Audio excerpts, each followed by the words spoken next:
When you work for a living, you expect to get paid. Cold cash is the greatest way to say thank you for services. But a handful of employees at Life at Lansing say that didn't happen. I say that our payments are on the 1st and the 15th. Let's say that he gives us a back pay on the 13th, and the 15th rolls around. We're like, okay, it's time for another paycheck. He'll be like, well, you just got paid. What's your problem? At least 5 former employees who didn't want their identity revealed for this story tell me they'd often get their paychecks weeks late, sometimes not at all. They owe me 5 digits worth of back pay. So more than $10,000? Yes, more than $10,000.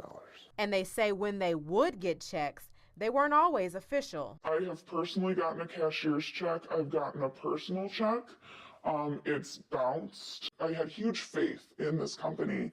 Everything just seemed to make sense. He sold it so well. That he is Mark Francoeur. He owns the small broadcast production company with about a dozen employees.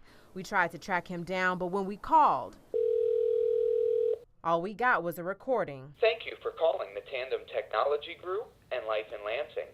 And when we went to the business, people were inside, but the doors were locked and they just walked by as we knocked. In Lansing, Emerald Morrow, 6 News.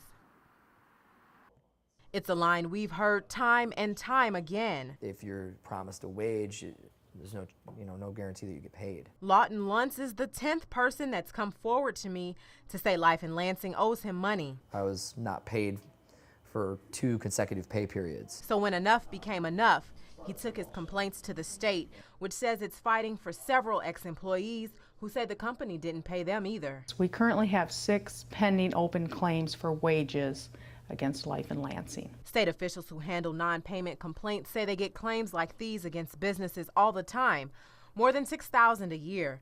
And while Luntz says it's unfortunate this happened to him, he says it taught him a very valuable lesson. I learned to really pay attention to who you're working for, and do your research. I mean, even if they're doing their research on you, when they're looking at your resume and your background and checking your references, you should do the same for the employer. We tried again to contact Mark Francoeur, the man who owns Life in Lansing, but he hasn't gotten back to us.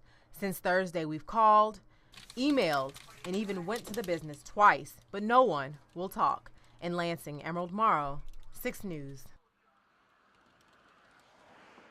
Where Life in Lansing signs once hung are signs no more. He should not be allowed to ever open a business again. Marcus Francoeur owns Life in Lansing, Spartan Fast Break, a television production company that owes dozens of former workers and hosts tens of thousands of dollars. He ruined a lot of lives. Tim Florenke used to work in the company's sales department, but after bounced checks and skipped paydays became too much to bear. It was close to $8,000 and $9,000. He took his money troubles to the state, and right now his case is in front of the Attorney General's office, which in this August letter says it has a court judgment against Francoeur.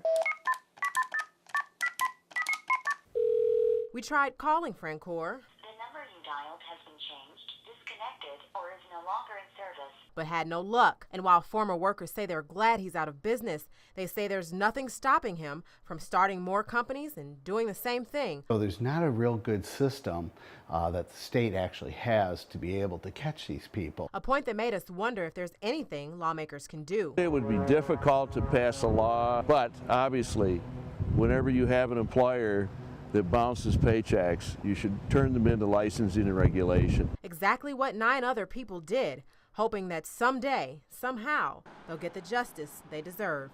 In Lansing, Emerald Morrow, 6 News.